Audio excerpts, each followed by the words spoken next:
धार्मिक समाज, धर्माचार्य, जितने भी सच्चे सनातनी हैं वो इसकी अगुवाई कर रहे हैं और उन सब की ये इच्छा है कि सनातन बोर्ड का गठन होना चाहिए जिससे हमारी पूजा पद्धति परंपराएं सुरक्षित हों। और इसी को ध्यान में रखते हुए आज यहाँ संसद लगी है और आज अभी बस कुछ ही देर में संसद प्रारंभ होगी और हमारी जो विचारधारा है वो पूरा देश सुने और हमारे जो सांसद महोदय हैं 542 वो सभी हमारा साथ दें और सनातन बोर्ड का गठन कराएं, यही हमारी मांग है। ठीक है। अच्छा, सनातन बोर्ड की बात हो रही है तो कैसा होगा सनातन बोर्ड, क्या क्या प्रारूप है? सनातन बोर्ड का गठन होगा, पूजा पद्धति की सुरक्षा होगी, शिक्षा पद्धति की सुरक्षा होगी, पारिवारिक संस्कारों की सुरक्षा होगी, जो धन के अभाव में धर्म परिवर्तन करते हैं, धर्म परिवर्तन न कर सके उनकी सेवा होगी, जो लोग धन के अभाव में अपना हॉस्पिटल नहीं जा पाते, प्राण त्याग देते, उनकी सेवा के लिए हॉस्पिटल्स बनेंगे, गुरुकुलम्स, हॉस्पिटल्स एंड गौशाला। जो गौएँ आज हम लोग देख रहे हैं कितना कष्ट पा रही हैं, उतना धन है मंदिरों पे जो भेंट आती है ठाकुर जी की कि सिर्फ वो सरकार सनातनी बोर्ड को दे देगी तो सनातन बोर्ड सनातनियों का सतयुग प्रारंभ हो जाएगा, सतयुग प्रारंभ हो जाएगा। तो हम चाहते हैं कि हमारा अधिकार हमको मिले, दैट्स इट, ये हमारी इच्छा है। ठीक है। अच्छा, वक्फ संशोधन बिल है, आपने भी सुना होगा किस तरीके से उसका विरोध किया जा रहा है, कहा जा रहा है कि हमको ज़बरदस्ती ऐसे फंसाया जा रहा है, जबकि और उसके बाद और भी ज़्यादा हो गया है, जो ज़मीनें हैं उस पर दावा ठोका जा रहा है। ये तो वो जाने जिन्होंने बोर्ड बनाया था और ये वो जाने जिन्होंने इस बोर्ड को एक्स्ट्रा पावर्स दी हैं। इसमें हम क्या कर सकते हैं? इसमें हम कुछ नहीं कर सकते। हमें उससे कोई मतलब नहीं है कि कोई क्या ले रहा है कोई क्या दे रहा है। हमें तो देवकीनंदन ठाकुर को सुना आपने, लेकिन इस बीच सुनवाते हैं आपको अरशद मदनी का वो बयान जिसमें वो दिल्ली में कार्यक्रम के जरिए मुसलमानों को भड़काने की, बरगलाने की पूरी कोशिश करते हुए दिखाई दे रहे हैं।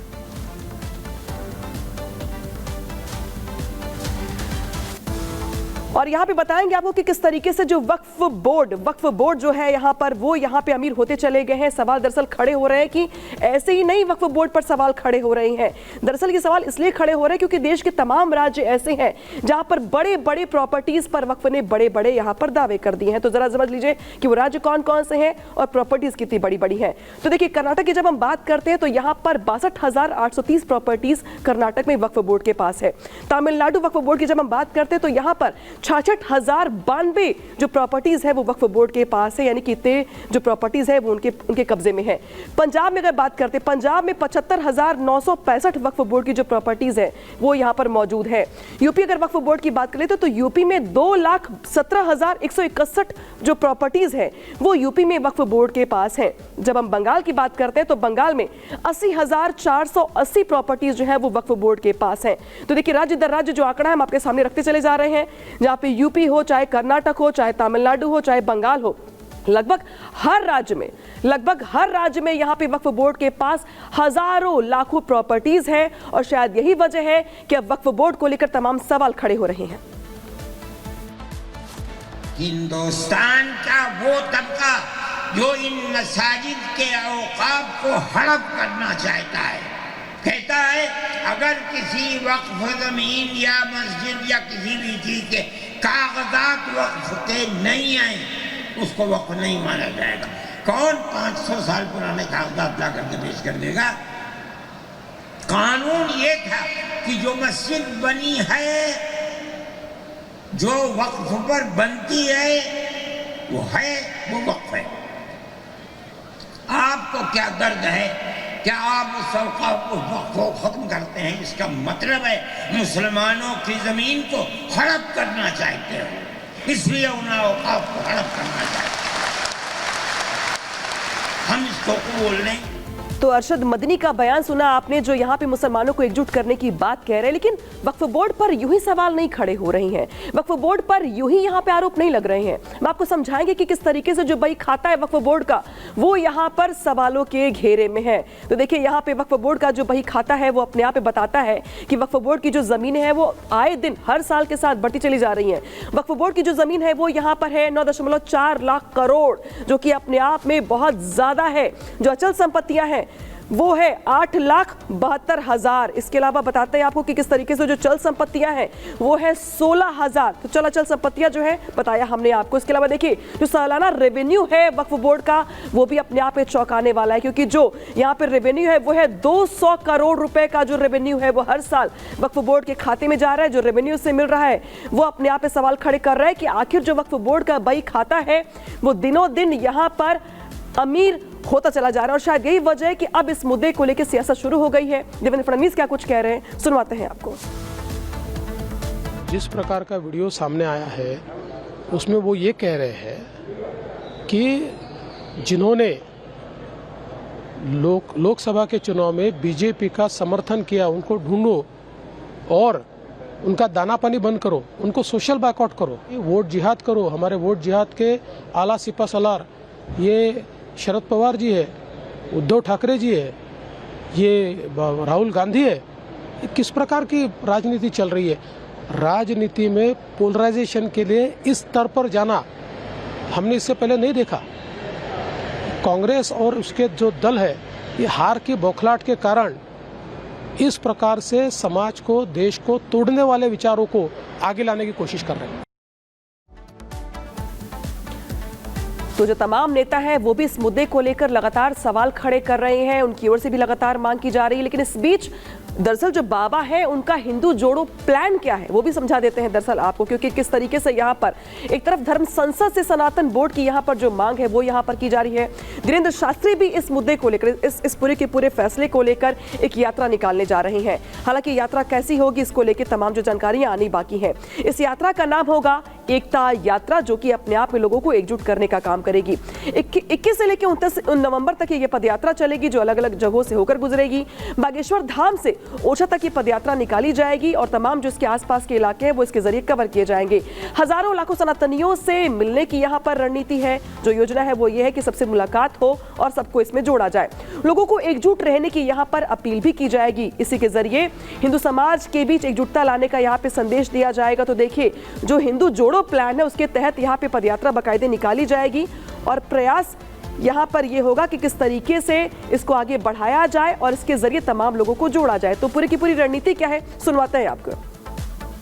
बात की करो विदाई, हम सब हिंदू भाई भाई, जात पात और भेदभाव को जड़ से हमें मिटाना है, हमें भारत भव्य बनाना है। हिंदू एक हो जाओ और हम सब हिंदू एक हैं। अगर हम भारतीय आपस में बटेंगे तो चीन वाले हम लोगों को काटेंगे, पाकिस्तान वाले हम लोगों को काटेंगे, हम लोगों को विदेशी ताकतें काटेंगे। और सही भी है, इसलिए भारत के प्रधानमंत्री ने कहा एक रहेंगे सेफ रहेंगे। पर हिंदुस्तानी होने के नाते ये टिप्पणी है कि हम भारतीयों को बटना नहीं है, बटेंगे तो सच में। तो सुना आपने धीरेन्द्र शास्त्री को, जो कि बता रहे कि किस तरीके से उनकी योजना रहने वाली है पूरी यात्रा को लेकर। लेकिन हिंदुत्व और सनातन रक्षा की मांग कोई पहली बार नहीं उठ रही है। इससे पहले भी कई सनातन की संकल्पना के साथ एकता का संदेश दिया जा चुका है। मुख्यमंत्री योगी से लेकर पीएम मोदी और बाबा बागेश्वर ने हर बार बेबाकी के साथ हिंदुत्व का झंडा बुलंद किया है और हर बार सनातन का अपमान करने वालों को जमकर कोसा है। रिपोर्ट दिखाते हैं आपको।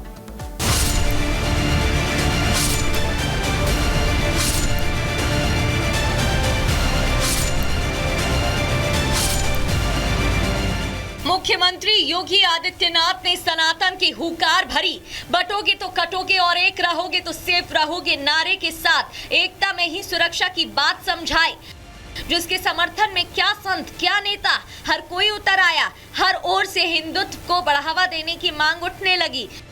अब बागेश्वर धाम के प्रमुख पंडित धीरेन्द्र शास्त्री इसी नारे को लेकर अपने हिंदुत्व के काम को आगे बढ़ा रहे हैं, एकता यात्रा निकाल रहे हैं। हिंदुस्तान में रहने वाले लोगों को हिंदुस्तानी होने का गर्व हो, इस बात को पुष्ट करने के लिए इस देश का सबसे बड़ा जहर है जात पात ऊंच नीच भेदभाव। और गांव-गांव में ये रूढ़िवादिता बहुत है, गांव-गांव में अंधविश्वास बहुत है। एक जन जागृति संकल्प को लेकर के हमने विचार किया, क्योंकि हिंदुओं की आबादी पिछले कुछ सालों में घटी है और दूसरे धर्म के लोगों की आबादी तेजी से बढ़ रही है। इसलिए पंडित धीरेन्द्र शास्त्री हिंदुओं को सचेत कर रहे हैं, इसके मायने समझा रहे हैं। 20 साल बाद एक ऐसा समय आएगा कि हम 90% से 80 के नीचे आ गए और वो लोग मतलब इस्लाम धर्म के लोग अपनी जनसंख्या इतनी तेज से बढ़ा रहे हैं कि वो लोग 6% से 22% के ऊपर पहुंच गए। धीरे धीरे हम भारत में अल्पसंख्यक होंगे। पंडित धीरेन्द्र शास्त्री अपनी हिंदुत्ववादी छवि को लेकर हमेशा चर्चा में रहते हैं। पंडित धीरेन्द्र शास्त्री पहले ही बता चुके हैं कि उनका एकमात्र लक्ष्य सनातन के लिए काम करना है और अपने इसी लक्ष्य को पूरा करने के लिए सनातनियों को एकजुटता का संदेश देने के लिए यात्रा निकाल रहे हैं। लगभग 65 देश हैं इस्लामों के, 95 से ज्यादा देश हैं ईसाइयों के, पर पूरी दुनिया में एक भी ऐसा देश नहीं है जो हिंदुओं के लिए हो। Suriname, Cambodia, Indonesia, Nepal, Fiji, Mauritius, इन देशों में रहने वाले हिंदुओं पर वहां की सरकार अगर अत्याचार करती है, आज जैसे कनाडा में कर रही है, और अगर उनको भगा दिया जाता है, तो हिंदुओं के लिए एक भी जगह नहीं है जहां वो सुरक्षित रह सकें। इस बात को लेकर के अब हमने ठाना है। पंडित धीरेन्द्र शास्त्री ने ऐलान किया है कि वो अपनी यात्रा के दौरान हजारों लाखों सनातनियों से मिलेंगे और जातियों में बटे सनातनियों को एकजुट होकर रहने की अपील करेंगे।